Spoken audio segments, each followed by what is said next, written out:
ముందుగా బ్రహ్మర్షి పితామహ పత్రిజీ గారికి హృదయపూర్వక ఆత్మ ప్రణామాలు తెలియజేసుకుంటున్నాను. సీతమ్మ తల్లిని, శ్రీరామచంద్రుల వారిని, హనుమను హృదయపూర్వక ఆత్మ ప్రణామాలు. వారిని ఇట్లా క్లాస్ కట్టడానికి కావాల్సిందిగా కోరుకుంటున్నాను. సద్గురుస్ మూమెంట్ వ్యవస్థాపకులైన భీమనేని వంశీకిరణ్ సార్ గారికి, ఈ అవకాశం ఇచ్చిన హేమా మేడం గారికి హృదయపూర్వక ఆత్మ ప్రణామాలు. నాతోటి ధ్యానులందరికీ ఆత్మ ప్రణామాలు. మనం సీతాయనం కొనసాగించుకుందాం మాస్టర్స్. గత వారం మనం సోమ దగ్గరికి అనసూయ, మీనాక్షి అనసూయగా పుట్టిన తర్వాత తను పెరిగి పెద్ద అయిన తర్వాత తనకున్న భయాలతోటి తండ్రి సోమను కలవమని చెప్పి పంపిస్తారు. ఆమెకేవో స్వస్థతా శక్తులు ఉన్నాయి అని చెప్పి వీళ్ళ ఆశ్రమానికి వచ్చి సోమ దగ్గరికి వెళ్తారు. అక్కడ సోమ వీళ్ళతో వెళ్ళగానే ముందు ఆవిడేం చేస్తుందంటే, నేను మీకు తినిపించాలి, మీకు ఆహారం తయారు చేసి పెడతాను అని చెప్పి ఆవిడ చక్కగా అంత వయసులో కూడా, అంటే తను చాలా వయసు అయిపోతుంది అనమాట. ఇబ్బంది పడతారంటే లేదు లేదు మేము తినొచ్చామన్నా కూడా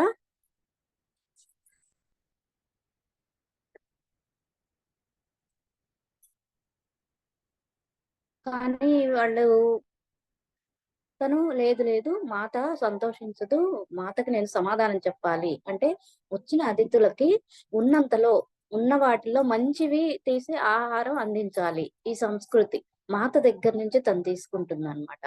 మిథుల్లో కూడా చక్కగా వచ్చిన వాళ్ళందరికీ కూడా ఎప్పుడు కూడా జనక మహారాజు రాజప్రసాదంలో ఆ వంటగది తలుపులు ఎప్పుడు తెరిచే ఉండేవి. ఎప్పుడు వాళ్ళు వచ్చే పోయే వాళ్ళందరికీ, మునులకు కానీ ఋషులు ఎవరు వచ్చినా కూడా వాళ్ళకందరికి చక్కగా పెట్టేవాళ్ళు అనమాట. అలాగా ఆ సంస్కృతిని ఈ సోమ కూడా పాటించేది. ఒకసారి ఏం జరుగుతుందంటే, ఒక దంపతులు వస్తే కొత్తగా వచ్చిన పరిచారికి ఏంటంటే కొంచెమే ఆహారం ఉంది, ఇంకా వీళ్ళు ఆ పరివారం తినాలన్నమాట. అందుకని చెప్పి లేదని పంపిస్తుంది. తను కొత్తగా వచ్చింది కాబట్టి తనకి తెలియదు. అప్పుడు జనక మహారాజు ఆమెను పిలిపించి అడుగుతారనమాట. అంటే కోప్పడడు. చూడండి, ఎందుకు వాళ్ళని తిప్పి పంపావు, ఒక పని అమ్మాయి అని చెప్పి కోప్పట్టు. తెలుసుకుంటాడు, ఎందుకంటే ఆహారం కొంచెమే ఉంది అందుకని పంపించానని చెప్తే, సరే ఇంకెప్పుడు కూడా ఆహారం లేదని ఎవరిని పంపించొద్దు. లే ఆహారం తక్కువగా ఉంటే నేను సునైనా ఆహారం తినటం మానేస్తాం, మేము ఉపవాసం ఉంటాం, కానీ వచ్చిన వాళ్ళకి మటుకు కంపల్సరిగా ఆహారం అందించండి అని చెప్పి ఆ దంపతులు ఎక్కడున్నారో వెతికి పట్టుకొని వాళ్ళకి ఆహారం పంపిస్తారన్నమాట. అంటే ఆ అతిథుల్ని గౌరవించుకోవటం, వాళ్ళకి తృప్తిగా భోజనం పెట్టడం అనేది మాట దగ్గర నుంచి మనం కూడా నేర్చుకోవాలి. అలాగే సంపదంతా మనం ఏంటి, మనకి మన పిల్లలకి వాళ్ళ పిల్లలకి ఇట్లా దాస్తా ఉంటాం. ఈ దాచటం వల్ల ఏమవుతుంది, ఇంకొక చోట కొరత ఏర్పడుద్ది, అంతే కదా. మనకి సరిపడా ఉంచుకొని మిగతాది వదిలేయాలి, ఉంచుకోకూడదు. అంటే మనకి అవసరానికి మించి తీసుకోకూడదు అనేది కూడా మనం నేర్చుకోవాలన్నమాట. మొత్తం ఒక చోటే ఉండిపోయడం వల్ల ఏమవుతుంది, ఇంకొక చోట ఆ కొరత వచ్చేసి అక్కడ వాళ్ళకి తినటానికి కానీ ఇంకేమీ ఉండదు. కాబట్టి ఆహారాన్ని మితంగా, అంటే మన అవసరాలకు మాత్రమే మన దగ్గర పెట్టుకోవాలి, అంతకు మించి దాచుకోవద్దు అని. తర్వాత ఈ కౌసల్య మాత ఏంటంటే సీతమ్మ అని చూడక ముందే ఆమెను చాలా ప్రేమిస్తుంది. ఆ రాజ్యానికి పంపించి అక్కడ ఎలా అయితే తన గది ఉంటుందో అలాగే అలంకరింపజేయటం, ఆ వంటలు వాళ్ళని కూడా పంపించి అవే ఆహార పదార్థాలు, అంటే కొత్తగా ఉంది, కొత్త ప్రదేశం కాకుండా తను పాత పూర్వం ఇంట్లో ఉన్నట్టుగానే ఫీల్ అవటం కోసం కౌసల్యమాత సీతమ్మ వారికి చేస్తుంది అనమాట. ఇది కూడా మనం నేర్చుకోవాల్సిన పాయింట్. అయితే సీతమ్మ వారు బాహ్య సౌందర్యానికి ఏమాత్రం విలువించేది కాదు. తను చాలా సౌందర్యవతి, కానీ ఎప్పుడు పట్టించుకునేది కాదు. ఏం చెప్పేదంటే, ఇంకా మన కనిపించేది ఏది కూడా ఎప్పటికైనా నశించిపోతుంది. కాబట్టి దాని మీద అంత వ్యామోహం కూడా వద్దు. వంశీ సార్ చెప్తారు కదా! ఎక్కడా కూడా బంధాల్లో అంటే ఏదైనా సరే మనం అడిక్ట్ అయిపోకూడదు. ఈ ఈ అందం శాశ్వతము అనుకోని ఎన్నో చేస్తూ ఉంటాం ఈ శరీరం. కానీ ఇది ఒకప్పటికి నశించిపోతుంది గదా! ఉండదు కదా! కాబట్టి మనకు కావాల్సిందేంటంటే అంతర్ సౌందర్యం. మనసు ఎలా ఉంది? మనసులో ప్రేమ, కరుణ ఇవన్నీటిని చూడాలి తప్ప, ఈ బాహ్య సౌందర్యాన్ని కాదు అని చెప్తూ సోమ ఏం చేస్తది, చూడండి ఈ వృద్ధ శరీరాన్ని అంటది. అంటే ఇలా అయిపోతది. ఆ సౌందర్యం అలాగే నిలబడదు అని చెప్పి ఆవిడ చెప్తుందనమాట. ఇంక తర్వాత వాళ్ళకి భోజనం అందించిన తర్వాత ఆ కుటీరంలోకెళ్ళి కూర్చుంటే ముందు అనసూయ గమనించదు. ఆహ్, అప్పుడు చూస్తదనమాట ఆ కుటీరం అంతా. ఫస్ట్ ఎళ్ళగానే ఏం చూస్తది, సోమనే చూస్తదనమాట. ఇంకేం కనిపించదు. ఒక చోట ఒక మూలగా ఒక చిన్న విగ్రహం ఉంటుంది. సీతమ్మ వారి విగ్రహంలా ఉంది. అయోధ్య మహారాణిది. అయితే అడవి పూలు, అక్కడ అడవిలో దొరికే ఆకులు, అక్కడ ఉండే విచిత్రమైన రాళ్ళు తీసుకొచ్చి చాలా అందంగా అలంకరించిందట అక్కడ. ఆ పూజా మందిరం. ఓ చిన్న పూజ చేసుకునే చోటుని. ఇంకా ఆమె కూర్చోవడానికి పక్కనే ఆహ్, గడ్డితో చేసిన ఒక పరుపు వేసి దాని మీద ఒక దుప్పటి కప్పేసుంది. ఆమె ఎళ్లి దాని మీద కూర్చుంటుంది. వీళ్ళని కూడా కూర్చోమంటే ఎక్కడ కూర్చోవాలా అని చూస్తుంటారనమాట. అక్కడే ఓ పక్కన దిండ్లు ఆహ్, ఉంటాయి. వాటిని తెచ్చి కూర్చోండి అని జెప్పి ఆ దిండ్లు తీసుకొచ్చి ఇద్దరికీ ఇస్తుంది. వాళ్ళ పక్కనే దగ్గరగా కూర్చోండి అని చెప్పి కూర్చోబెట్టుకుంటదనమాట. అయితే ఈ ఈ ఆహారం వండి వీళ్ళకి పెట్టి, తిని వచ్చేసరికి అలసిపోయి ఉంటారు. మీరు విశ్రాంతి తీసుకోండి. ఈ కాకపోతే రేపైనా మనం మాట్లాడుకోవచ్చు అంటది. నాకు విశ్రాంతా? నాకు ఆ విశ్రాంతి అవసరం లేదు. నేను అలసిపోవటం అనేది నాకు లేదు అని చెప్తుందనమాట సోమ. హ్మ్. అయితే నేను మీ ప్రశ్నలకి సమాధానం చెప్తాను అని ఈ అనసూయని వచ్చి దగ్గరగా కూర్చోమంటదనమాట. ఎళ్లి పక్కనే కూర్చుంటది. ఈమె కళ్ళు మూసుకొని అలా కాసేపు ధ్యానంలో ఉండి ఇంక మాట్లాడటం ప్రారంభించగానే సోమ గొంతు వినపడదు వీళ్ళకి. ఆమె లోపల నుంచి ఎవరో మాట్లాడుతున్నట్లుగా వీళ్ళకి స్వరం మారిపోయిందనమాట. ఇంగా ఆవిడ స్టార్ట్ చేస్తుందనమాట. మాతా శ్రీరాముడు అడవికెళ్ళేటప్పుడు వాళ్ళు వెళ్ళటానికి చాలా బలమైన కారణం ఉందని నాకు తెలుసు. అంటే ఇంతకు ముందంతా మనకి చెప్పిందెవరు? మీనాక్షి. మీనాక్షి ఆత్మస్థాయిని బట్టి ఆమెకర్థమైంది చెప్పింది. ఇక్కడ సోమేంటి సీతమ్మ వారిలో కొన్ని ఈవిడ చెప్పకుండా కూడా తెలుసుకోగలిగిన స్థితిలో ఈముంది. ఈమె ఆత్మ కొంచెం హై స్థాయిలో ఉంది కదా!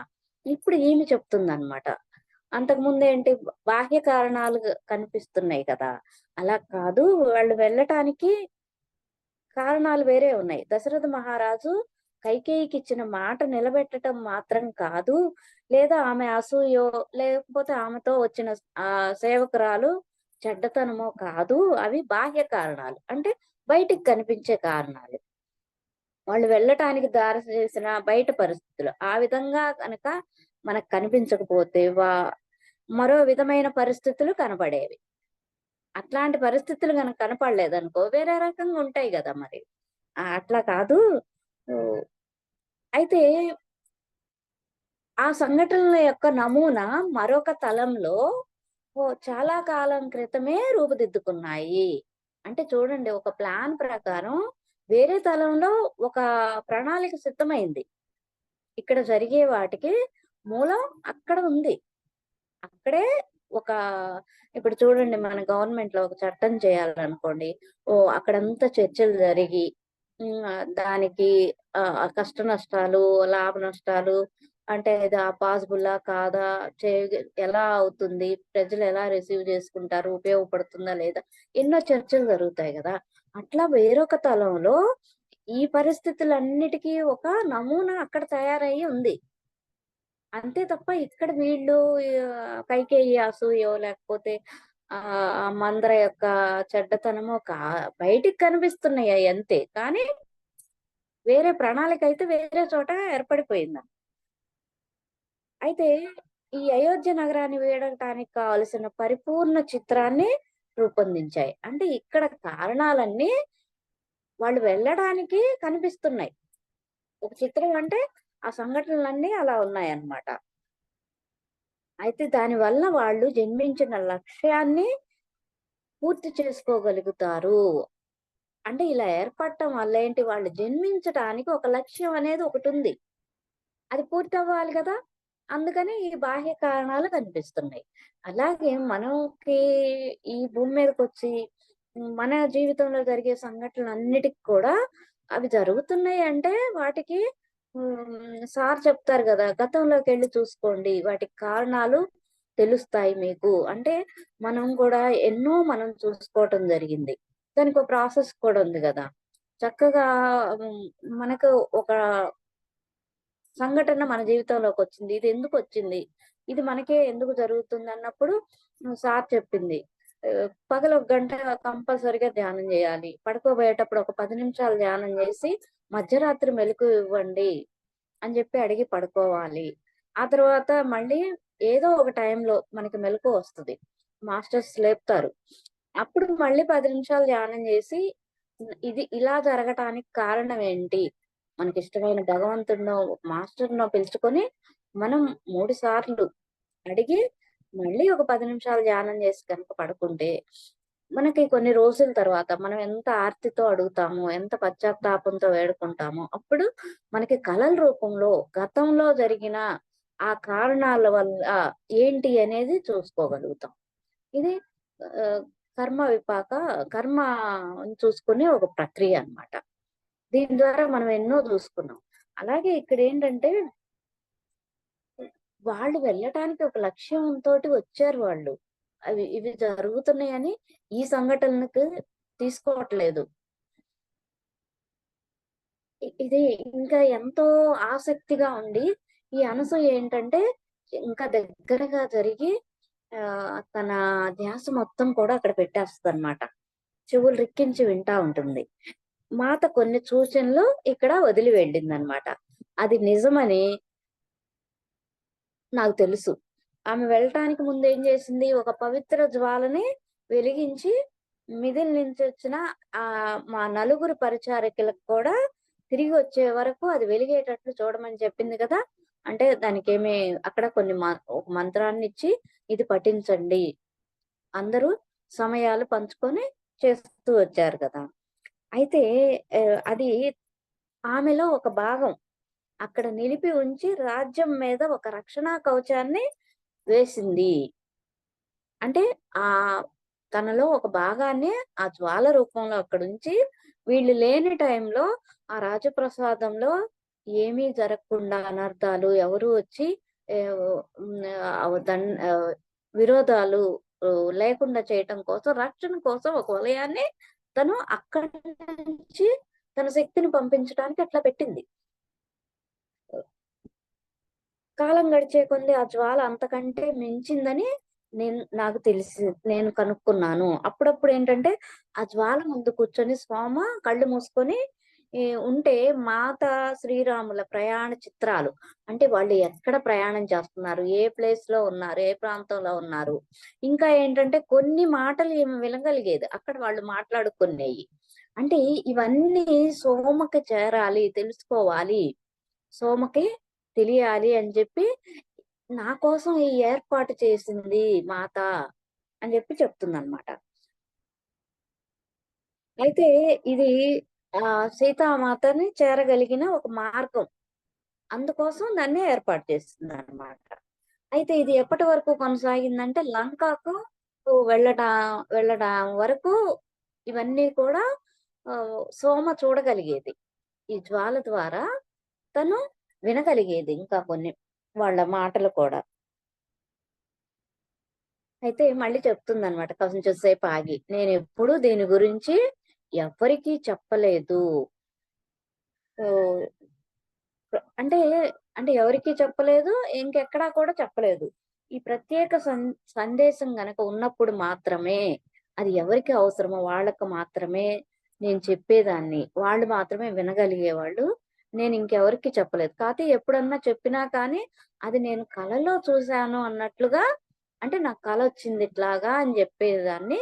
కాకపోతే ఇలా జ్వాల ద్వారా తెలుసుకున్నాను నాకు కళ్ళు మూసుకొని అదే ఆ జ్వాల ముందు కూర్చున్నప్పుడు కనిపించిందనే మాట మటుకు తను చెప్పేది కాదనమాట. చూడండి ఇప్పుడు మనకైనా ఏమనిపిస్తుంది? జ్వాల ద్వారా ఏంటి ఈ ఎట్లా తెలుస్తుంది అని మనకి సహజంగా వస్తది. ఎందుకంటే మనకి తెలిసిన జ్ఞానం కొంతే. అక్కడ సీతమ్మ వారి ఆ కాన్షియస్ కానీ, వాళ్ళ శక్తి కానీ చాలా ఎక్కువగా ఉంటుంది. ఆ కాలంలో అక్కడికెళ్ళి వాళ్ళ స్థితిలోకెళ్తే మాత్రమే మనకు తెలుసుకోగలుగుతాం. ఇప్పుడు పత్రిజీ గారున్నారు. పత్రిజీ గారేంటి ఆయన చెప్పింది ఒకటి చెప్పారు, ఒకటి చేశారు, ఇలా జరిగింది, అలా జరిగింది అనుకుంటాం. కానీ పత్రిజీ గారి గురించి తెలుసుకోవాలంటే మనం ఏం జేయాలి? ఆయన స్థితికెళ్ళగలిగితేనే గదా మనకు తెలిసేది. లేకపోతే మనకు తెలీదు గదా! ఇప్పుడు మనం ధ్యానంలోకి రాకముందు ఎలా ఉన్నాము? ఈ ధ్యానం అంటే నవ్వుకోవటమో మనకు కూడా తెలీదు గదా! ఇక్కడికొచ్చి కూర్చొని చేస్తున్నాం గాబట్టి ఇదేంటి అనేది మనకు తెలుస్తుంది. ఈ శ్వాస మీద ధ్యాస పెట్టటం వల్ల ఎలా ఉన్నాము? ఎలా మారాము? అని తెలుస్తుంది.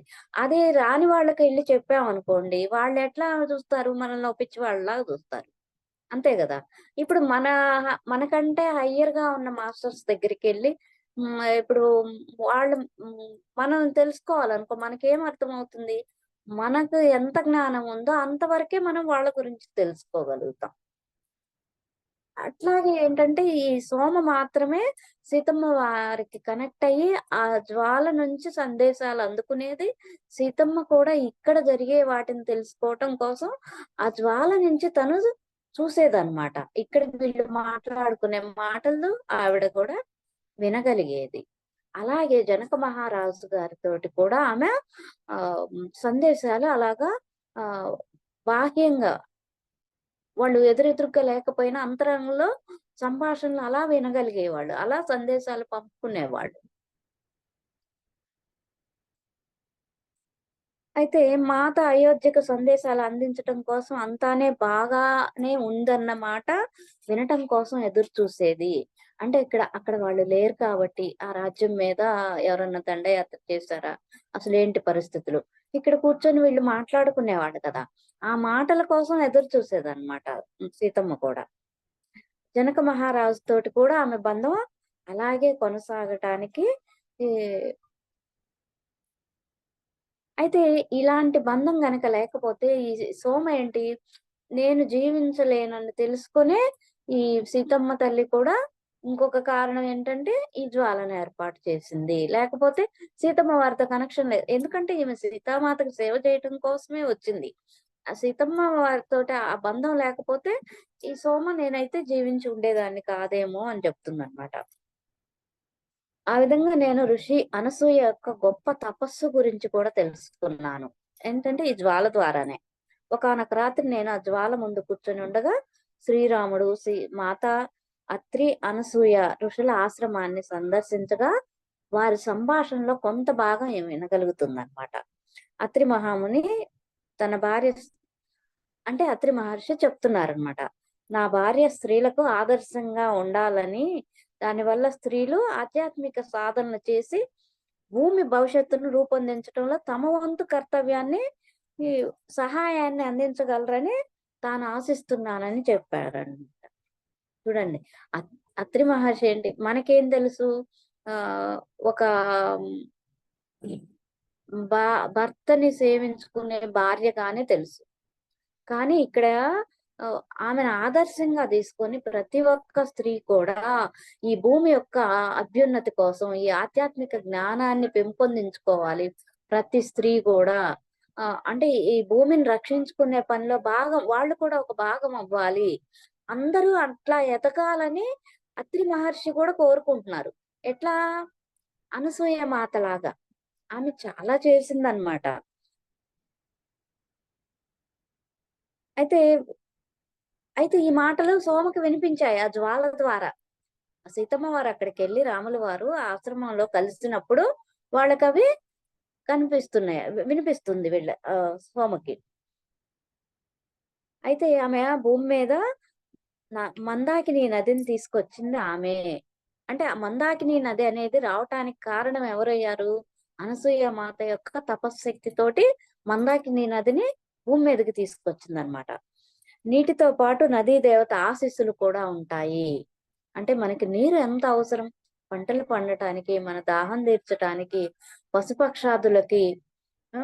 ఎ ఎన్నో రకాలుగా నీరు లేనిది మనకి ఒక్క నిమిషం జరగదు.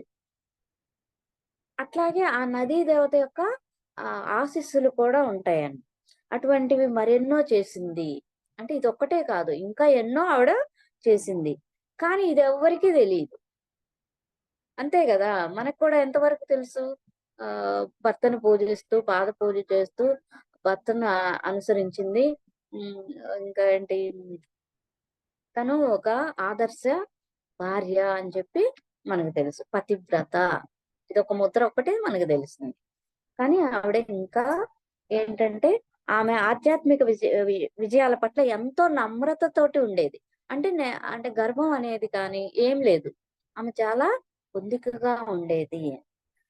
శ్రీరాముడు, మాత అత్రి, అనసూయ ఋషులను సందర్శించటానికి చిత్రకూటుకు వెళ్ళినప్పుడు దారిలో ఒక తపస్వి వారికి ఒక పెద్ద అద్భుతమైన గుహని చూపించారంట. అంటే చిత్రకూట ఎళ్లారు కదా! అక్కడ ఎళ్ళినప్పుడు అక్కడ ఒక ముని కనిపించి ఒక గుహని అంటే వాళ్ళు ఉండటానికి యోగ్యమైన ఒక స్థలాన్ని చూపించారు. ఒక రాతి గుహ అన్నమాట. అయితే వీళ్ళు ఉండడానికి చక్కగా అక్కడ చాలా సౌకర్యవంతంగా ఆ గుహ ఉంది. కాకపోతే ఒకటే సమస్య. ఏంటంటే నీటి కొరత. నీరొక్కటి లేదక్కడ. మిగతా అంతా చాలా చక్కగా ఉందన్నమాట. సురక్షితంగా గూడా ఉంటుంది. మీరిక్కడ విశ్రాంతి తీసుకోవచ్చు. ఈ గుహలో అవసరాలన్నిటికి తగ్గట్టుగా ఉంది. ఒకే ఒక్క లోటు నీళ్లు లేకపోవటం. అయితే ఒకరోజు ఏమవుతుంది సీతామాతకి చాలా ఎక్కిళ్ళొస్తాయన్నమాట. చాలా దప్పికతో ఉంటది. నీళ్లు తేవటానికి రాముడు బయలుదేరుతుండగా ఒక నీటి ప్రవాహం యొక్క శబ్దం వినిపిస్తదన్నమాట. అప్పుడు రాములు వారంటారు, "సీత, ప్రకృతిని ప్రతి కోరికను ఏ విధంగా తీరుస్తుందో చూడు. నీ దాహాన్ని తీర్చడానికి వచ్చిన నీటి ఊట చూడు." అంటే ఆ నీటి ఊట పెద్ద కొలనుగా మారి అక్కడి నుంచి ఒక నీటి దేవత అక్కడ వాళ్ళ ముందు ప్రత్యక్షం అవుతదన్నమాట. అప్పుడు ఆమె చెప్తుంది, "నేను గోదావరి నదిని. నేను మీ ఆశీర్వాదాల కోసం వచ్చాను ప్రభు. మాత నన్ను ఆశీర్వదించండి" అని చెప్పి వాళ్ళ ఆశీర్వాదం తీసుకుంటుంది. మాత వచ్చింది విశ్వం కోసం, ఈ ప్రకృతిని రక్షించటం కోసం ఆమె వచ్చింది. ఇప్పుడు ఆమెకేదైనా ఇబ్బంది కలిగితే ఆ ప్రకృతి చూస్తూ ఉంటుందా? చక్కగా వాళ్ళకి కావాల్సిన ప్రతి దాన్ని కూడా అమరుస్తుంది. ఇప్పుడు మనం ప్రతి వ్యక్తిలోనూ ఆ దైవ స్వరూపమే. మనలో ఉంది కూడా దైవమే. ప్రతి వ్యక్తిలో కూడా దైవమే ఉంది అని చెప్పి మనం చూడటం స్టార్ట్ చేసిన దగ్గర నుంచి కూడా మనకు కూడా కొన్ని అనుకూలంగా పరిస్థితులు జరిగిపోతూ ఉంటాయి.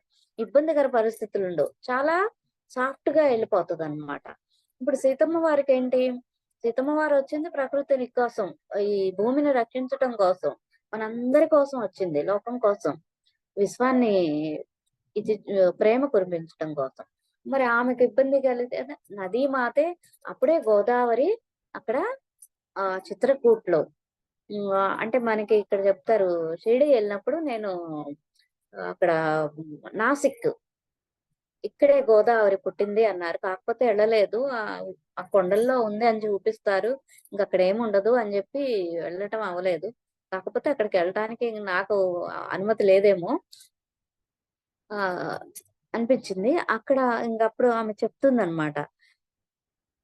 ఆహ్, రాముల వారు ఆశీర్వదిస్తున్నారు. ఏమనంటే, "నువ్వు ఎప్పటికీ నిండుగా, సమృద్ధిగా ఉందువు కాక" అని జెప్పి ఆమె ఆశీస్సులు కోరగానే రాముల వారు అట్లా ఆశీర్వదిస్తారు. సీతామాత ఏమో, "నీ చుట్టూ ఉన్న జీవాన్నంతా పోషించుదువు గాక" అని జెప్పి మాత కొనసాగిస్తదనమాట. అంటే రాముల వారి తర్వాత మాత కూడా నీ చుట్టూ ఉన్న జీవాన్నంతా చూడండి భూములు పండడానికి, మన ఆహారానికి, జంతువులకి, పశుపక్షాదులకి అన్నిటికీ కూడా ఆ నీరు ఉపయోగపడుతుంది అని జెప్పి సీతమ్మ కూడా ఆశీర్వదిస్తదనమాట. ఇంకా అప్పుడు గోదావరి వాళ్ళకి నమస్కరించి తదాస్తు అంటే అలాగే జరుగుగాక అని జెప్పి నేనిప్పుడు దక్షిణం వైపుగా వెళ్తున్నాను. తర్వాత నేను మిమ్మల్ని అక్కడ కలుసుకుంటాను. ఈ కొలని నేనిక్కడ వదిలిపెట్టి వెళ్తున్నాను. అది మీ దాహాన్ని తీరుస్తుంది. మీరు స్నానం చేయడానికి, మీ అవసరాల కోసం ఉపయోగపడుతుందని జెప్పి, ఆమె ఆ నీటిలో అదృశ్యమైపోయి ఒక నదిలాగా అక్కడ వెళ్ళిపోతుందనమాట. ఈ జ్వాల పక్కనే కూర్చొని ఈ సంభాషణ అంతా విన్న నేను, వాళ్ళ వనవాసానికి ఒక ప్రగాఢ లక్ష్యాన్ని నేను అర్థం చేసుకోవాలని మాత కోరుకుంటుంది. అంటే కొన్ని వినగలుగుతుంది అంటే సోమకు కూడా అర్థం కావాలి. వీళ్ళొచ్చిన లక్ష్యం ఏమిటి? అనేది అర్థం కావటం కోసమే నాకు అమ్మ ఈ సంభాషణని వినిపించగలుగుతుంది అని చెప్పి, అంటే వాళ్ళు వెళ్ళటానికి ఒక ప్రగాఢమైన లక్ష్యం ఉంది. ఆమె వెళ్ళడానికి ముందు ప్రాచీన కాలంలో దేవీ దేవుళ్ళు ఇచ్చిన బోధనలు రక్షించడానికై ఋషులు తోడ్పడుతున్నారని, అది రాబోయే యుగాలలో సమాజానికి మార్గదర్శకత్వం వహించే మాత బోధనలకు పునాది ఏర్పరుస్తుందని చెప్పింది. అంటే ఏంటి? ఈ అంటే ప్రాచీన కాలంలో దేవీ దేవుళ్ళు వాళ్ళు కొన్ని బోధనలు చేశారు కదా! అవి రక్షించుతుందెవరు? ఋషులు రక్షిస్తున్నారు. తోడ్పడుతున్నారు. అంటే రాబోయే యుగాల్లో ఇంకా ఆ యుగం అంతమైపోతుంది. ఇంకో యుగంలోకెళ్తున్నారు. ఆ జ్ఞానం అక్కడికెళ్ళాలి కదా! ఆ బోధనలన్నీ. మళ్ళీ సీతామాత ఇచ్చే బోధనలు కూడా ఆహ్, అంటే అన్నీ కలిపి ఒక పునాది. ఇంకొక యుగానికి ఒక పునాదిలాగా ఉపయోగపడుతున్నాయి ఇవి అని జెప్పి చెప్తుందనమాట. శ్రీరాముని ఆశ్రమంలో తన గురువు విశ్వామిత్రుని వద్ద ఉన్నప్పటి నుంచే ఈ పునాదిని రక్షించడంలో సహాయం జేయడానికి పిలువబడ్డామని తెలుసు. అంటే వీళ్ళెందుకు పిలువబడ్డారు అంటే, వాళ్ళు ఇవన్నీ కూడా అంటే విశ్వామిత్రుని దగ్గర ఆహ్, సహాయం జేయడానికే వీళ్ళొచ్చారు. ఈ ఆ పునాదంతా అక్కడ ఏర్పడింది. మొదటి నుంచి కూడా వీళ్ళకి అది తెలుసు అని జెప్పి చెప్తుందనమాట. మొదటిసారిగా సీతను చూసినప్పుడే అంటే రాముల వారు మొట్టమొదటిసారి సీతను చూసినప్పుడు ఆయనేమనుకున్నారు? ఈ కార్యాన్ని పూర్తి చేయటంలో తనకు తోడ్పడేది ఈమె. అంటే భూమాతని ముద్దాడుతూ, కృతజ్ఞతలు తెలియజేస్తూ, ఆ భూమిని దున్నుతున్నప్పుడు మొట్టమొదటిసారి రాముల వారు చూసారు. ఆప్ అంటే అప్పుడే రాముల వారు గ్రహించేశారనమాట. అంటే ఈ లక్ష్యం పూర్తి చేయాలి అంటే ఈమె నాకు తోడ్పడగలదు అని. ఆమె మాత్రమే తన ముందున్న కష్టాలకు, పరీక్షలకు తట్టుకొని నిలబడగలదు. అంటే ఎన్నో కష్టాలు, ఎన్నో పరీక్షలు ఎదురవుతాయి. వీటన్నిటిని తట్టుకునే శక్తి ఉండాలి కదా! అది ఈమెకు మాత్రమే ఉన్నది అని జెప్పి చెప్తున్నారు. పవర్ కట్ అయింది.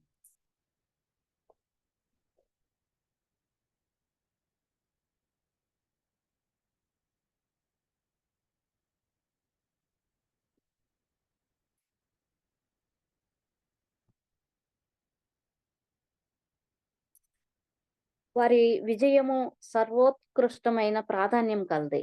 కానీ వారు అడవిలో ప్రయాణిస్తూ ఆశ్రమాలను సందర్శించే కొద్దీ రాక్షసులు గొప్ప అడ్డంకులను సృష్టించగలుగుతు అని తెలుసుకున్నారనమాట. ధనలక్ష్మమ్మ వీడియో వస్తుందా?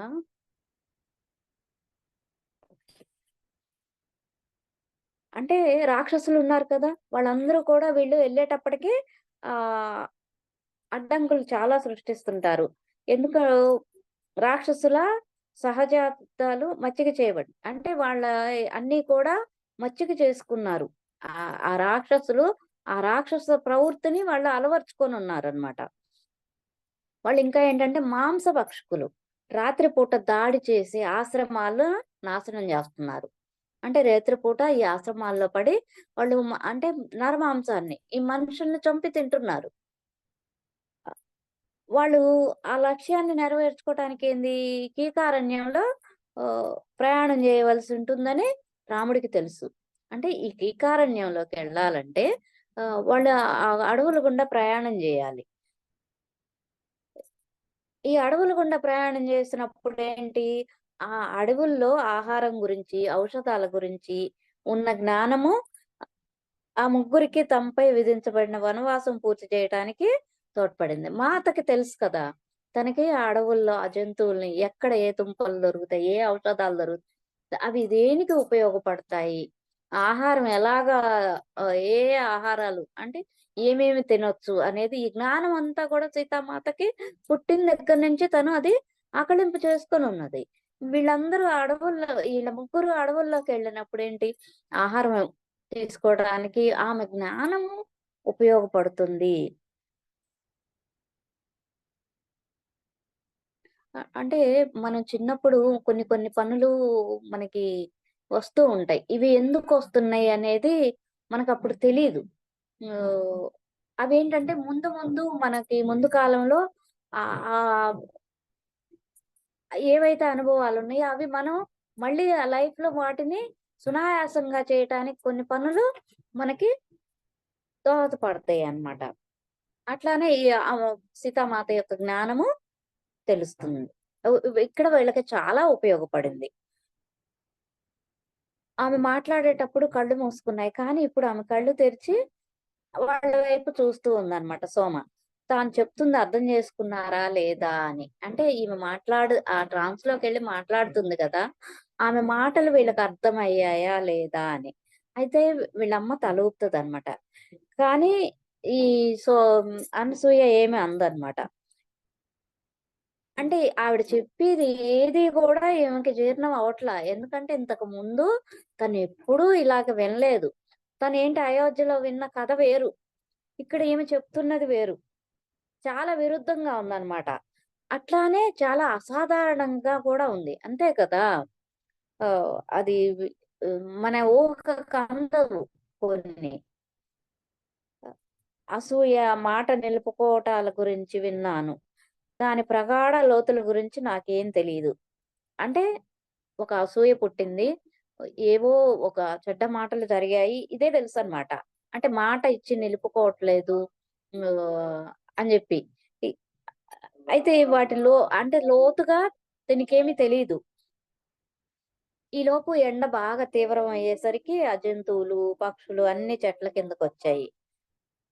అయితే ఈ కథని మటుకు అవేవి కూడా అడ్డుకోలేకపోయాయి. ఈ సోమ చెప్పే కథకి అవి ఆటంకం అవ్వలేదు. వాటి మనాన అవి వచ్చి సేద తీరుతా ఉన్నాయన్నమాట. మళ్ళీ సోమ చెప్పటం స్టార్ట్ చేసింది. ఆర్య సంస్కృతి విస్తరించాలని అప్పటికే నిశ్చయించబడిందన్నమాట. కానీ మార్గం ఎవరు ఏర్పరుస్తారు? దానికి కేవలం రాక్షసులు నివసిస్తున్న అరణ్యాలను తీసివేయడమే కాక, ఆ క్రూర మానవ భక్షకులను నిర్జించి అటవికులకు వ్యవసాయం కూడా నేర్పాలి. అడవుల్లో నుంచి వస్తున్న ఆహారం తగ్గిపోవటంతో జీవితం కొనసాగించడానికి వ్యవసాయం తప్పనిసరి. మాత వారికి విత్తనాల గురించి, వివిధ ఆహారాల గురించి బోధించింది. చూడండి ఇప్పుడు ఆ రాక్షసులుని తరిమేయాలంటే ఏంటి? అరణ్యాలను తీసేయాలి. ఈ అరణ్యాలు లేవనుకో వాళ్ళు సంచరించలేరు కదా! మనుషులు చూసి అందరూ వాళ్ళని తరిమేస్తారు కదా! అది ఎట్లా జరగాలి? వాళ్ళనేంటి మళ్ళీ మాంసభక్షణం నుంచి మాన్పించాలి. అటవికులకేం జేయాలి? అడవుల్లో ఉన్న వాళ్ళకి వ్యవసాయం నేర్పించాలి. చూడండి మనకి ప్రకృతి వ్యాలీ అక్కడ కండక్ట్ చేస్తున్నారు కదా! పత్రిజీ గారు చెప్పారనమాట. ఆ ట్రైబల్స్ ఆ అడవుల్లో నివసించే వాళ్ళందరికీ ముందు మన చేతులతో ఆహారం ధ్యానం చేసే వాళ్ళ చేతి ఆహారం తింటే వాళ్ళేంటి ఈ మాంసాహారం తింటం. ఓహ్! బాగా మత్తు అంటే గంజాయి అలాంటివి సేవించి సాయంత్రానికి నిద్రపోవటం. వాళ్ళు చేసే అలాగా ఉన్నారనమాట. అయితే వాళ్ళనేంటి మంచి దారిలోకి తీసుకురావాలి. ఎలా? ముందు వాళ్ళకి ఈ ధ్యానం చేసిన వాళ్ళ ఆహారం గనక అందిస్తే ధ్యాన కేంద్రంలో ఈ ఆహారం ద్వారా వాళ్ళ స్థితి మారిపోయి, వాళ్ళు మంచిగా అయ్యి ఇప్పుడు చూడండి వాళ్ళ ఉత్పత్తులు వాళ్ళయన్నీ కూడా ఆహ్, అక్కడ ప్రదర్శించటం, వాళ్ళ నృత్యాన్ని అంటే వాళ్ళు మాంసాహారం తినటం మానేశారు. మత్తు పానీయాలు మానేశారు. చక్కగా వాళ్ళ పనులు చేసుకుంటూ చక్కటి జీవితాన్ని జీవిస్తున్నారనమాట. అట్లానే అంతకుముందు పాకాలపాటి గురువుగారు కూడా ఉన్నారు. ఆయన కూడా ఏంటంటే ఆ ట్రైబల్స్ ఆ ఏరియా అంతా తిరుగుతూ వాళ్ళందరినీ ఒక చోట కూర్చి, వాళ్ళకి కూడా ఇలా ఆహారాన్ని అందించి ఆశ్రమాల్లాగా చేసి, వాళ్ళకి కొంత భూమిని చూపించి, దాన్ని సాగు చేపిచ్చి, వాళ్ళలో ఏవన్నా రుగ్మతలుంటే ఒక దేవుడిలాగా భావించుకోమని చెప్పి, అక్కడ రామనామాన్ని జపించమని 300 గ్రామాలని ఏర్పాటు చేసి ఈ వాళ్ళనందరినీ కూడా మాంస భుజించకుండా చేశారనమాట. ఇప్పటికి వాళ్ళు మాంసాహారాన్ని భుజించరు. మత్తు పానీయాలకి మ మానేసి చక్కగా వ్యవసాయం చేసుకొని చక్కటి జీవితాన్ని జీవిస్తున్నారు. అంటే చాలా మంది ఈ ఈ పరిస్థితుల్లో భూమి ఉన్నప్పుడు ఎక్కడికక్కడ మాస్టర్స్ వచ్చి ఆ భూమిని రక్షించటం కోసం, మనందరిని ఉద్ధరించటం కోసం ఇలాగా వస్తూ ఉంటారు. అట్లానే ఇక్కడ సీతమ్మ ఏంటి, వాళ్ళకి ఇత్తనాలు ఇచ్చి వ్యవసాయం ఎలా చేసుకోవాలి, ఎలా పంటలు పండించుకోవాలి, ఆ రాక్షసులందరినీ ఎలా వాళ్ళని ఈ మార్చేయాలి, మాంసాహారంని మాన్పించేయాలి. రా మనుషుల్ని చంపటం మాన్పించేయాలి. ఇవన్నీ చేయాలంటే వీళ్ళు వెళ్ళాలి. మానవ మాంసానికి బదులుగా వృక్షాల నుంచి వచ్చే ఆహారంపై ఆధారపడి జీవించగలరు. అంటే ఆమె వారికి ప్రకృతి సంకేతాలను, గాలుల దిశలను, పక్షులు ఎగిరే సమయాన్ని చదవటంతో పాటు ఇంకా అనేక విషయాలు బోధ చేసింది. అంటే సీతమ్మ వారు ఏం చేశారు? వాళ్ళని మానవ మాంసానికి, అంటే మానవులను చంపి ఒకళ్ళనొకళ్ళు చంపుకు తింటున్నారు కదా! దానికి బదులు వృక్షాల నుంచి, అంటే పండ్లు, కూరగాయలు, ఆకులు, కందమూలాలు ఇవన్నీ ఉన్నాయి గదా! వాటిని ఆహారంగా భుజించడం నేర్పించింది. వాటి మీద ఆధారపడండి. అట్లానే ప్రకృతి నుంచి వచ్చే సందేశాలు ఇప్పుడు చూడండి, పశుపక్షాదులు, అంటే చీమలుంటాయి. వర్షం పడుతుంది అంటే అవన్నీ లైన్ కట్టేసి లోపలికి వెళ్ళిపోతాయి. వాళ్ళ ఆహారాన్ని సమకూర్చుకొని వానాకాలం అంతా కూడా లోపలే ఉండి, ఎందుకంటే బయటికి వానకొస్తే వాటికి చనిపోతాయి. చిన్న ప్రాణులు కదా! అంటే వర్షం వస్తుంది అనే సూచనలు ఎలా తెలుసుకోవచ్చు? అలానే పక్షులు వా అవి ఎగిరే సమయాన్ని గూడా చదవటం. ఆహ్, ఇవన్నీ గూడా ఇప్పుడు మనం ఏంటి, గూగుల్ మీద ఆధారపడ్డాం. అంటే ఆ జ్ఞానం నుంచి దూరం జరిగేసామనమాట. ఇప్పుడు వాన కురుస్తుందా తెలుసుకోవాలి, ఉష్ణోగ్రత ఎంతుంది, చక్కగా ఫోన్ తీసి గూగుల్‌లో సెర్చ్ చేసి తెలుసుకుంటున్నాం. కానీ అప్పుడేంటంటే ఆ గాలుల దిశలు, ఆ వాతావరణంలో వచ్చే మార్పులు, ఈ పశుపక్షాదుల యొక్క అరుపులతోటి, వీటితోటే ఏ విధంగా రాబోయే వాతావరణ ప్రకృతిలో కలిగే మార్పుల్ని పసిగట్టడం సీతమ్మ వారు నేర్పారు వాళ్ళకి. రాములు వారు వారి సమూహాలతో కొంత ప్రాథమిక పరిపాలన తీసుకురావటానికి ప్రయత్నిస్తుంటే, భూమాత పట్ల కృతజ్ఞత వ్యక్తపరచటం సీతామాత బోధిస్తుంది. అంటే వాళ్ళని వాళ్ళు ఎలా పరిపాలించుకోవటం అనేది రాములు వారు నేర్పిస్తుంటే, సీతమ్మ వారేంటి, భూమాత మనకేమిచ్చింది, ఆ భూమాతకి ఎలా కృతజ్ఞతలు చెప్పాలి. అంటే మనకు సహాయాన్ని అందించిన వాళ్ళకి కృతజ్ఞత. ఈ కృతజ్ఞత అనేది నేను ఒక క్లాస్‌లో విన్నా, వంశీ సార్ చెప్పింది.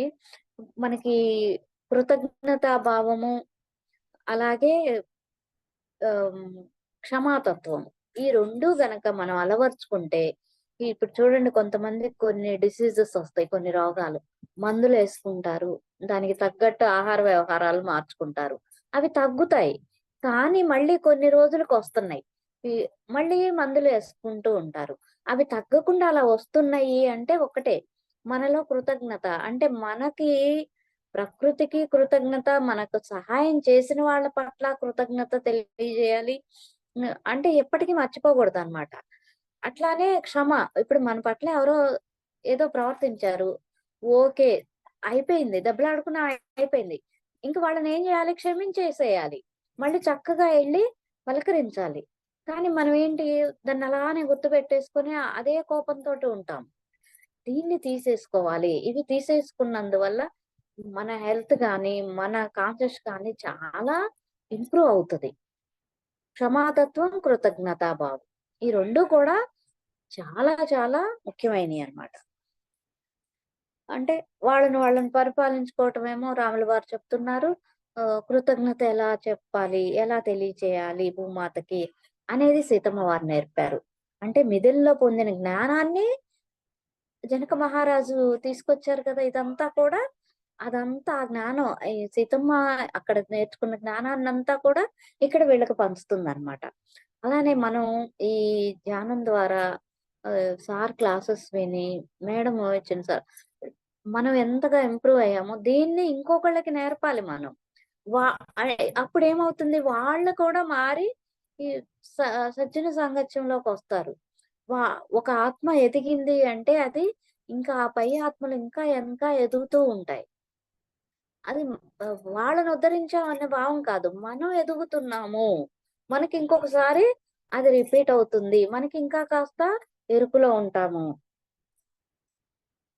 అనేది మనకు తెలుస్తుంది. ప్రతి యుద్ధం తర్వాత ప్రతి సమూహము తమ నాయకులను, తండ్రులను, భర్తలను కోల్పోయింది. మాత వారికి ఆహారం తీసుకొచ్చి వారు కోలుకోవటంలో సహాయం చేసేది. దాంతో అనేక సమూహాలు తమ పద్ధతి మార్చుకున్నాయి. మనకి చెప్పారు గదా! ఆహ్, ఆహారం ఇవ్వటము చాలా ముఖ్యమైందనమాట. ఆ! అందుకే పత్రిజీ గారు కష్టాల్లో గాని, ఎక్కడ ప్రోగ్రామ్ జరిగినా కూడా ఆహారాన్ని అంతమందికి మనకి ఒకళ్ళిద్దరొస్తేనే మనం చాలా ప్రయాసపడతాం. కానీ ఈ ఆహారం అందించటం అనేది ధ్యానం చేసి ఆహారం వండినా కూడా అది ఎంతో శక్తివంతమవుతుంది. అలాగా ఆహారం తినటం వల్ల అందరూ వాళ్ళ పద్ధతులు మార్చుకొని, వాళ్ళు కూడా ఒక సమూహాలుగా ఏర్పడి చాలా పద్ధతిగా జీవనాన్ని జీవించటానికి ఈ మాత అందించిన ఆహారం ఉపయోగపడింది. అంటే అమ్మ ప్రేమతో మనం ప్రేమతో చేసి అదే కోపంతో వంట చేసామనుకోండి, అది తిన్నవాళ్ళు కూడా కోపంగానే ప్రవర్తిస్తారు. అంటే మన భావన ఇక్కడ బాగా పనిచేస్తుంది అనేది మనం తెలుసుకోవాలి. అందుకే మనం వంట చేసేటప్పుడు ఒక్క 5 నిమిషాలు ధ్యానం చేసి, నేను చేస్తున్న ఈ ఆహారము అందరూ సంతోషంగా తినాలి, రుచికరంగా ఉండాలి. ఈ అని చెప్పి మనం గనక వంట చేసామంటే చాలా అద్భుతంగా వస్తుంది. అది కొన్ని టైంలో నాకు జరిగింది. అంటే అనేక సార్లు ఇది జరుగుతుందనమాట. ఆహ్, దక్షిణాపథం వైపు వెళ్ళే కొద్దీ వీళ్ళకేమవుతున్నాయి, కష్టాలు పెరుగుతున్నాయన్నమాట. ఇంకా యుద్ధాలు తీవ్రతరం అయిపోతున్నాయి. అంటే ఇంకా చాలా బలవంతమైన రాక్షసులుండి వీళ్ళకి బాగా కష్టాలు ఆహ్, అంటే దక్షిణం వైపు వెళ్ళే కొద్దీ ఇది జరుగుతుందన్నమాట. అయితే ఇదంతా తను చూస్తూ ఉంది గదా! సోమకిది ఇది జ్వాల ద్వారా ఈ ఆందోళన ఎక్కువైపోయిందన్నమాట. అయితే దూరంగా చూస్తూ కూర్చుంది కాసేపు. ఆమె మళ్ళీ కళ్ళు మూసుకొని మౌనంగా ఉంది. మళ్ళీ కాసేపటి తర్వాత మళ్ళీ తను చెప్పటం స్టార్ట్ చేసింది. వారి వివాహం తర్వాత సీతారాముల మధ్య ప్రేమ మొగ్గలా వికసించింది. వాళ్ళు ఉన్న పరిసరాలకే ఆ ప్రత్యేక సౌందర్యం ఉండి, వారి సమక్షంలో ఉన్న ప్రతి ఒక్కరూ వారి మధ్య ఉన్న ప్రగాఢ అన్యోన్యతని అనుభూతి చెందగలుగుతారు. అంటే చెందగలిగేవాళ్ళంట. అంటే వాళ్ళు ఒకళ్ళనొకళ్ళు ఎంతగా ఆరాధించుకొని, ఎంతో ప్రేమను ఆ అన్యోన్యత అనేది వాళ్ళ దగ్గరలో ఉన్న వాళ్ళకి కూడా అది అనుభూతి అయ్యేది. అందరిని చుట్టుముట్టి పరివార కృత్యాల్లో అని వాళ్ళం, నగరంలోని వాళ్ళందరూ ఆ ప్రేమ వలయంలో భాగంగానే ఉండేవాళ్ళము. అంటే చూడండి మనకి కోపాన్ని మనం పైకి అనకపోయినా, అది పైకి ప్రదర్శించకపోయినా లోపల గనక ఉందనుకోండి, అది ఎదుటి వాళ్ళకి చేరుతుంది. మనకి మళ్ళీ అదే రిపీట్ అవుతుంది. అదే మనం ప్రేమతత్వంలో ఉండి ప్రేమనే మనం పంపిస్తూ ఉన్నామనుకోండి, అది చేరుతుంది. మనం ఇంతకుముందు ఆలోచనల వినిమయం ఒకళ్ళ నుంచి ఒకళ్ళకి వెళ్తాయి అని మనం తెలుసుకున్నాం కదా! అట్లానే ఈ సీతారాముల మధ్య ఉన్న ఆ ప్రేమ వలయంలో అందరూ కూడా దాన్ని అనుభూతి చెందుతున్నాము. అందరం కూడా. అంటే ఒకళ్ళు వాళ్ళు వీళ్ళని కాకుండా. ఎంతో కాలం అందుకే చిట్ట చివరకు కౌసల్య మహారాణి కూడా సీతను రాముని నుంచి విడదీయకూడదని రామునితో సీతను కూడా వనవాసం చేయడానికి ఒప్పుకుంది. ఈమె కూడా అంటే వాళ్ళిద్దరి మధ్య ఉన్న ఆ ప్రేమ తరంగాలు, ఆ అన్యోన్యతని విడదీయకూడదు నేను అని జెప్పి సీతమ్మ వారు కూడా వనవాసానికెళ్ళటానికి రాముల వారితో పాటు ఒప్పుకుందనమాట. ఎందుకంటే వాళ్ళిద్దరిని విడదీయకూడదు అని. మాత యొక్క నిజమైన లక్ష్యాన్ని ఆమె సామర్థ్య స్థాయిలు కానీ, కౌసల్యకి తెలియదు. కానీ సీతారాముల యొక్క ఒకరినొకరు సంపూర్ణంగా గావించుకోవటం మాత్రమే వారికి తెలుసు. వారు అరణ్యాల గుండా ప్రయాణించేటప్పుడు వాళ్ళ ప్రేమ ప్రగాఢమై నూతన ఐక్యతా స్థాయిలను చేరటం నేను చూడగలిగాను. అంటే వాళ్ళు ఇంకా ఇంకా పై స్థాయికి ఈ వెళ్లారు. ఆ అన్యోన్యతలో ఒక నూతనత్వం గూడా వచ్చింది. మిథిలలో మాత నేర్పించిన పంచుకోవటం అనే విషయం ఆమె ప్రకృతిలో ఒక భాగము.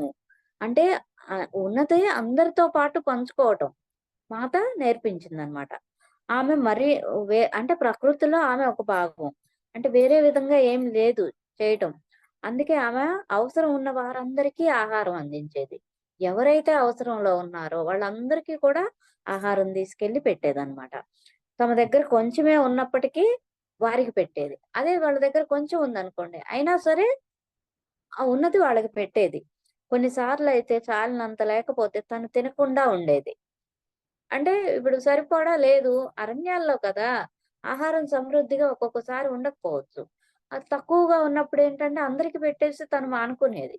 రాములు వారు అది గుర్తించి ఆమెకి ఆహారం తీసుకోలేదు. ఎందుకు తీసుకోలేదని అడిగేవాడు. కానీ ఏం మాట్లాడేది గాదు. అంటే కారణం చెప్పేది గాదనమాట మాత. తన ఆహారం తీసుకోమని రాములు వారు బలవంత పెట్టేవాళ్ళు. కానీ ఆమెను అంటే వద్దని జెప్పేదనమాట. మీరు తింటే నా కడుపు నిండుతుంది. మీరు తినండి. అంటే మీరు తింటే నాకు కడుపు నిండిపోతది.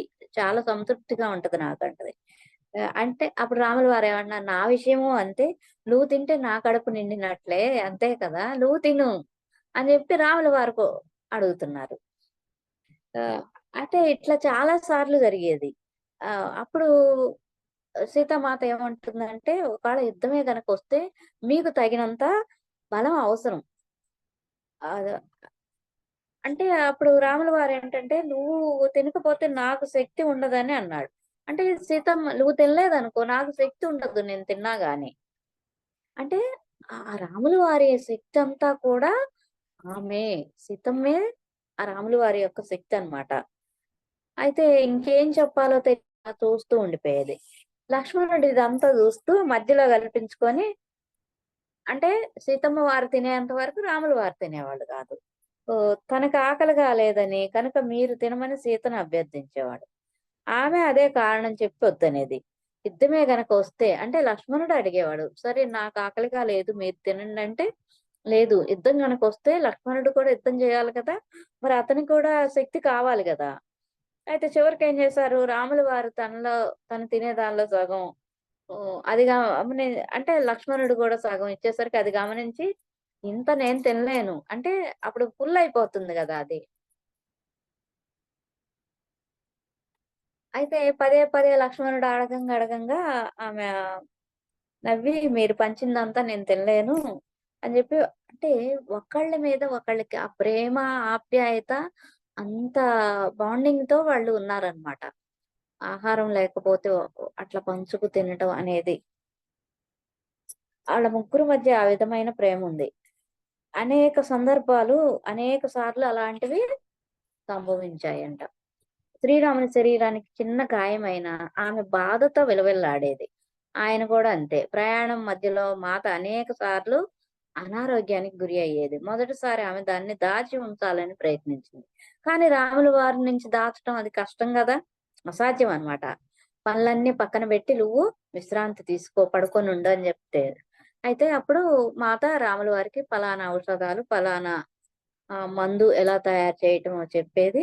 ఆయన రాత్రి పగలు ఆమె పక్కనే కూర్చొని మందు వేస్తూ, ఒళ్ళు తుడుస్తూ ఉండేవాడనమాట. ఆయనకు కూడా ఒళ్ళు నొప్పులొచ్చి అనారోగ్యానికి గురి అయినా మాతతో చెప్పేవాళ్ళు కాదు. అంటే వాళ్ళు మళ్ళీ ఇదవుతారు గదా! అందుకని ఈయన జెప్పేవాడు. అయితే ఒక సందర్భంలో ఆయనకు ఒక గ్రామంలో ఒక అవసరం ఉంది. అయితే మాతకప్పుడు అనారోగ్యం ఉండటంతోటి వెళ్ళడనమాట. ఆమె వెళ్ళమని చెప్పినా గూడా వద్దన్నాడు. "నీకు బాలేదు కాబట్టి నేను వెళ్ళను. అక్కడ పనుంది ఓకే. కానీ ఆ రాత్రంతా ఆమె అనారోగ్యంతో పోరాడింది. దాంతో ఆయన ఉదయమే వెళ్ళవచ్చని. అయితే మాత ఇచ్చ అసాధారణమైంది. అంటే ఈయనిక్కడే ఉంటారు. కనీసం తెల్లవారిన తర్వాతైనా ఆయనెళ్లి అక్కడ తన సహాయాన్ని అక్కడ అందిస్తాడు. ఆ పని పూర్తవుతుంది అని చెప్పి మాత ఏంటంటే తన యొక్క ఇచ్ఛాశక్తి ద్వారా తనని అది ఆ నైటే తను తగ్గించేసుకుంటుంది. ఇప్పుడు చూడండి, మనకొక ఏదో డిసీజ్ వచ్చింది. మనం ఏం చేస్తాం? అయ్యో! నాకిది వచ్చింది. నాకు ఈ నొప్పిగా ఉంది. నాకు తలనొప్పి లేదా నాకు ఒక 10 సార్లు అనుకోవటం వల్ల దానికి శక్తి పెరుగుతుంది మాకు తెలుసు. పెరగటం వల్ల ఇంకా ఎక్కువవుతుంది. ఎప్పుడైతే మనకి అంటే మరీ డేంజరస్ కాకుండా చిన్న చిన్న వాటికేంటంటే నేనొక చైతన్య శక్తిని. ఇది నాకు తగ్గిపోతుందని మనం సంకల్పించుకున్నప్పుడు అంటే దాని గురించి మనం పట్టించుకోకూడదు. ఆ శరీరం చూసుకుంటుంది. దాన్ని తగ్గించుకునే శక్తి శరీరానికుంది. ఎప్పుడైతే మనం ఇలా అంటే చూడండి, శరీరానికి ఏదన్నా వచ్చినప్పుడు దాన్ని క్యూర్ చేసుకునే కెపాసిటీ శరీరానికుంది. ప్రతి డాక్టర్ కూడా చెప్తున్నారు. దానికి వదిలేసి మనం గనుక ఉన్నామంటే, మనం గట్టిగా సంకల్పించుకొని నిజంగా మనకది తగ్గిపోతుంది. ఎప్పుడైతే దాన్ని పట్టించుకున్నామో, దాని గురించి ఆలోచించామో, దానికి ఎనర్జీ పెరిగిపోతది. పెరిగిపోయి మనకి ఇంకా ఇంకా ఎక్కువగా అవుతది. అట్లా మాత ఏంటి తన ఇచ్ఛతోటి ఆ నైటే ఆ అనారోగ్యాన్ని తగ్గించేసుకొని, ఎందుకంటే రాముల వారు వెళ్తారు అన్న దాని కోసం. ఆమె అంత శక్తిమంతురాలు. అలానే మనలో కూడా ఇప్పుడు మనం కూడా ఎవరిమో కాదు కదా! ఆ పరమాత్మ నుంచి విడివడిన ఒక ఆత్మలం. ఆ చైతన్య శక్తి మనలో కూడా దాగి ఉంది. దాన్ని వెలికి తీసుకోవాలి మనం. కొన్ని గంటల వ్యవధుల్లోనే ఆవిడ కోలుకోవటం జరిగిందనమాట. అరణ్యాలలో ప్రయాణం వారి మధ్య ఐక్యతను పెంచింది. అది వారి ముందున్న జీవితంలో క్లిష్టతకే దారితీస్తుంది. వాళ్ళెంతో ఐక్యతగా ఉన్నది. ఇంకా ముందు ముందు దాన్ని క్లిష్టం చేసేస్తుంది. వారి పరస్పర భావాలు, ఉద్వేగాలను తెలుసుకోవటం సాధన చేశారు. అంటే వాళ్ళ లోపల పైకి చెప్పుకోకుండానే వాళ్ళ భావన ఏదైతే ఉందో ఆ భావాలు, ఆ ఉద్వేగాలు కూడా అది పరస్పరం తెలుసుకునేట్లుగా సాధన చేసుకున్నారు. వార వారిద్దరిని కాంతి దారాలు బంధిస్తున్నాయని మాత ఒకసారి చెప్పింది. అంటే ఈ కాంతి దారాలనేవి వీళ్ళని బంధించి ఉంచుతున్నాయి. ఆ ఫిలమెంట్‌ల వల్లనే తమ ఆలోచనలు పరస్పరం ప్రసారం అవుతున్నాయని చెప్పింది. వారు ఒకే ఆభరణపు చిన్న కిరణముల వంటివారు. వేర్పాటనేది అన్న మాటే లేదు. అపహరణకు గురి అయ్యే వరకు. అయితే అది కూడా వికాసంలోని అనివార్య భాగమే. అంటే చూడండి, కాంతి ధారలు వాళ్ళని బంధిస్తున్నాయి. అంటే కాంతి దారలనేవి ఉన్నాయి వాళ్ళిద్దరికీ కూడా.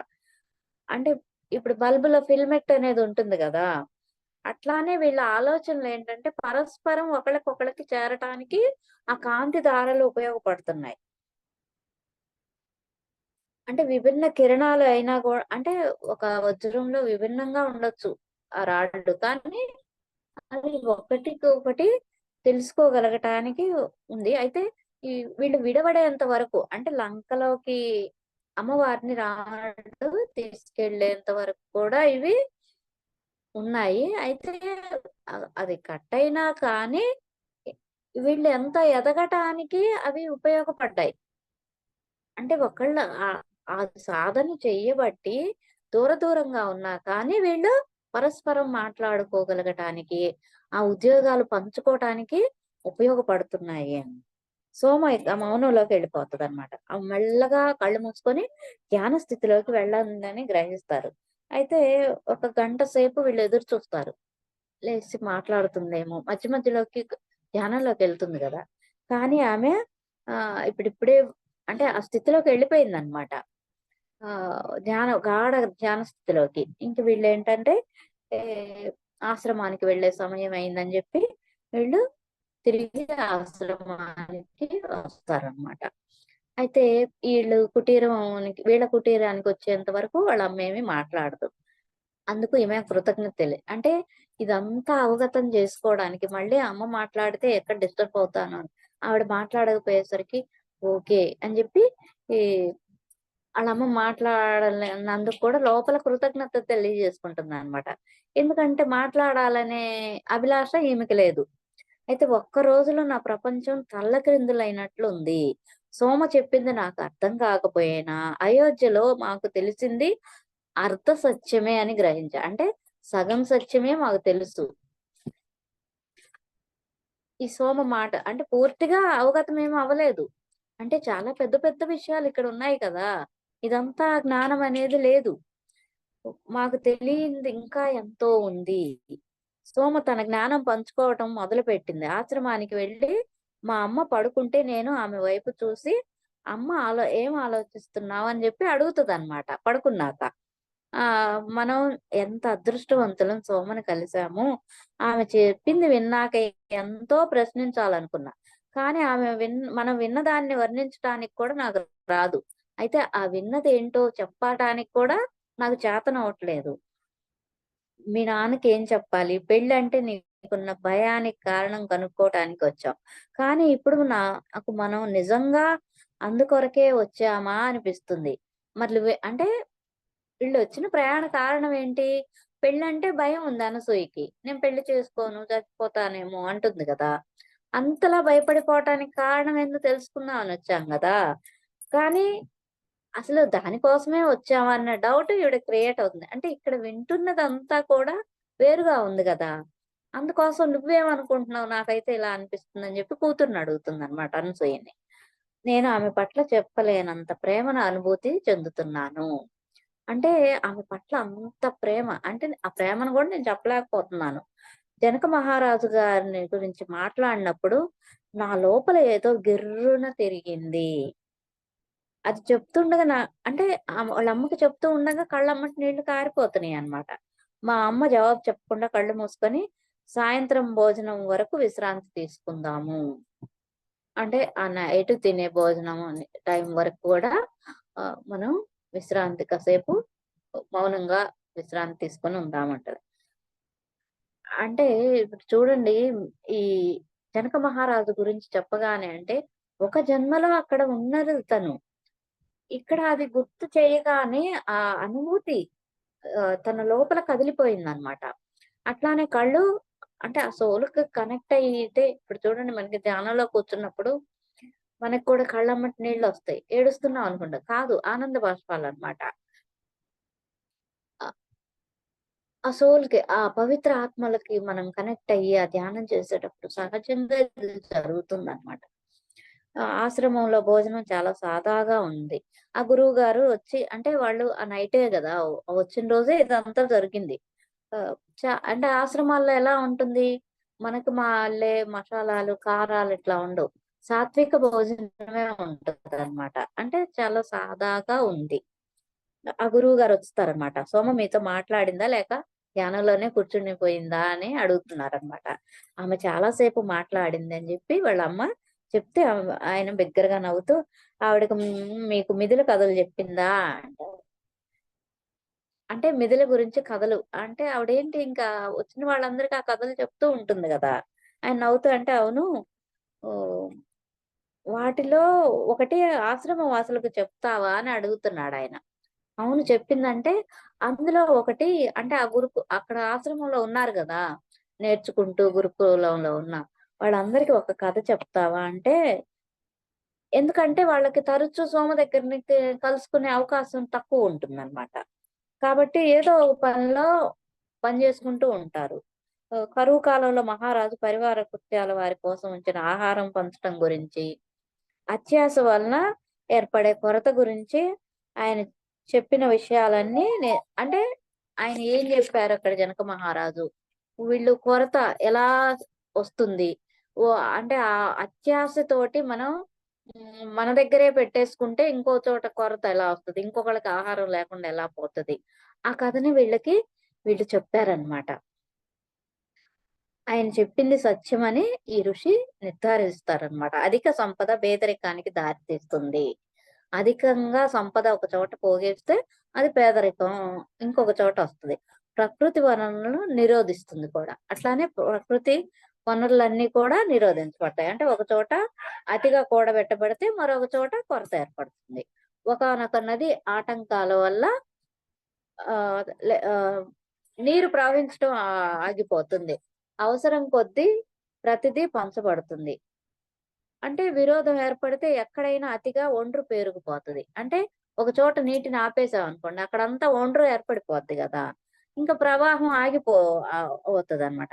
అట్లానే అనారోగ్యాలకి దారితీస్తది. అది మనలో ఇంకా చాలా మంది ప్రకృతి నుంచి నేర్చుకోవాల్సిన సత్యము. జంతువులకి ఈ సత్యం తెలుసు. అందుకే ఎప్పటికప్పుడే అవి వాటికి అవసరమైనంత వరకే అవి తీసుకుంటాయి. వాటికి అత్యాస తెలీదు. ఇది కూడబెట్టుకోవాలి, తీసుకెళ్ళి దాచుకోవాలి, ఇంకొక పూట తినాలని జంతువులేవి కూడా కోరుకోవన్నమాట. మనం మనుషులు మాత్రమే ఈ ప్రమాదకర లక్షణాన్ని ప్రదర్శిస్తాం. జనక మహారాజు చాలా వివేకవంతుడు. ఆయన ప్రకృతి నియమాలను చక్కగా అర్థం చేసుకున్నాడు. వివేకవంతుడు. తన సామ్రాజ్యాన్ని ఆ నియమాల ఆధారంగానే నిర్మించుకొనొచ్చారు. ఆయన శక్తి కంటే జ్ఞానానికి ఎక్కువ విలువిచ్చేవాళ్ళు. శక్తిని అంటే రాజ్యాన్ని పెంచుకుందాం అని కాకుండా జ్ఞానాన్ని పెంచుకున్నారనమాట. సంవత్సరాలు గడిచే కొద్దీ ఆయన రాజ్యం బలహీనపడటాన్ని మనం చూస్తాం. ఎందుకంటే భవిష్యత్తులో జ్ఞానం అన్నది అత్యంత విలువైన అంశం కాదు. శక్తే విలువైందిగా మారిపోతది కాబట్టి. సీత మనకు బోధించిన ముఖ్య విషయాల్లో ఒకటి ప్రకృతి నియమాలు తెలుసుకొని వాటికి అనుగుణంగా జీవించమని. అందుకే ఆమె తన కుమారులని ఇక్కడ పెంచింది. ఈ ఆశ్రమంలో పెంచడానికి కారణం ఏందంటే అది తన కుమారులు తెలుసుకొని ఆ జ్ఞానానికి విలువివ్వాలి అని జెప్పి.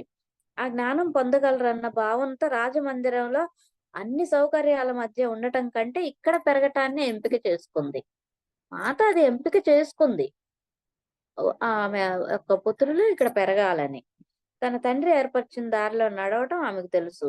తను వచ్చిన తర్వాత జ్ఞాన సముపార్జన కోసం ఆయన ఆశ్రమ వాసం గడపటం ఆమెకు జ్ఞాపకం ఉంది. ఆశ్రమంలోని వారందరూ శ్రద్ధగా వింటున్నారు. వాళ్ళలో ఒకళ్ళు అయితే అది ఆమె ఎంపికేనా? అంటే ఏం తెలిసింది? రాముల వారు వదిలిపెట్టారు అనుకుంటున్నారు. ఇప్పుడు కూడా అందరూ కూడా. కానీ అది ఆమె ఎంచుకున్నదా? తనే కోరుకొనొచ్చి ఆ పిల్లల్ని ఇక్కడ పెంచటానికి తనొచ్చిందా? అంటే సీతాదేవి జీవితంలో సంభవించిన ప్రతిదీ ఆమె ఎంపిక ప్రకారమే జరిగింది. ఏది ఆమెకు తెలియకుండా జరగలేదు.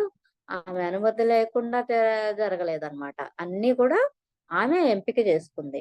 ఆయన మాటల్లోని అర్థానికి ఈ అనసూయ ఆశ్చర్యపోతుందన్నమాట. ఈ మొత్తం ప్రాంతం అయోధ్యకు శక్తి కేంద్రం. పెంపొందుతున్న శక్తి కేంద్రం. కానీ మేము జ్ఞానవంతులం కాదా? జ్ఞానాన్ని గౌరవించమా? ఆయన చెప్పే ఈ జ్ఞానం ఏంటి? ఆయన్ని అడగటానికేంటి పిరికితనం అడ్డొచ్చేస్తుంది. అంటే ఇప్పుడు ఆ శక్తిని పెరుగుతున్న శక్తినే చూస్తున్నారు గానీ, ఈ ఆహ్, దాన్ని చూసి మేం జ్ఞానవంతులం గూడా కాదు గదా! ఇది అడగాలంటే గురువు గారికి ఆ అమ్మాయి అంటే చిన్న వయసు కదా! గురువుని ఎలా అడగాలో కూడా ఎప్పుడు తను బయటికొచ్చి ఎరగదు కదా! అలా భయపడుతున్నాడు. కానీ వెళ్ళేలోపే ఈ ప్రశ్నలన్నీ సోమని అడిగి నేను తెలుసుకోవాలి అని జెప్పి ఆమె అనసూయ లోపల అనుకుంటూ ఉంది. Okay masters. నాకీ అవకాశం ఇచ్చిన హైమా మేడంకి, సద్గురు స్కూల్ మూవ్‌మెంట్‌కి, వింటున్న మీ అందరికి కూడా హృదయపూర్వక ధన్యవాదాలు తెలియజేసుకుంటున్నాను.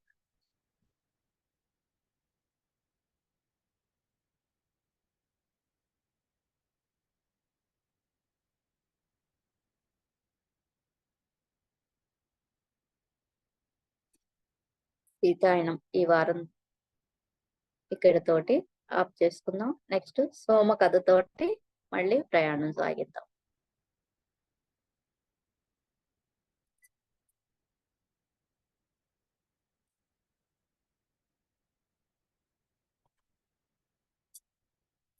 మీనా మేడం.